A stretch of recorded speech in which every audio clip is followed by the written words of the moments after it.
প্রিয় পাঠক পাঠিকাগণ, এখন থেকে আমার কবিতায় তুমুল ওলট পালট।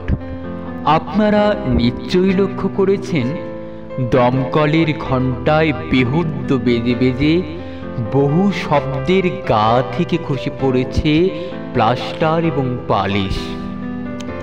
একদিন সোফিয়া লোরেনের মতো মার কাটারি ছিল যেসব শব্দ এখন গ্রন্থাবলীর অলিতে গলিতে তাদের হিজড়ে নাচ। অনেক সম্ভাবনাময় শব্দ এখন ১ নভেম্বরের বখাটে। সেই সব আনন কলমের পাল্লায় পড়ে, শব্দের পালকিতে চেপে, যারা কোনোদিন বেড়াতে যায়নি ময়ূরভঞ্জের মেঘে। প্রিয় পাঠক পাঠিকাগণ, এখন থেকে আমার কবিতায় বাগান দেখলেই বুঝবেন আমি বলতে চাইছি সূর্য সম্ভব সেই ভবিষ্যতের কথা, যার ব্লু প্রিন্ট এখনো অন্ধকারে লালায় জবজবে।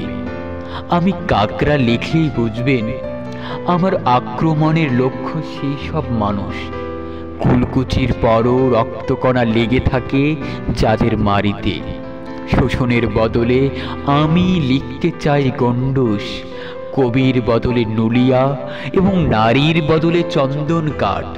আগুনের খরচাপে মানুষের মগজ থেকে গলে পড়ছে মেধা, অথবা অতিরিক্ত মেধার চাপে রক্তচাপে ভরে যাচ্ছে পৃথিবীর গুহসের সাদা দেয়াল।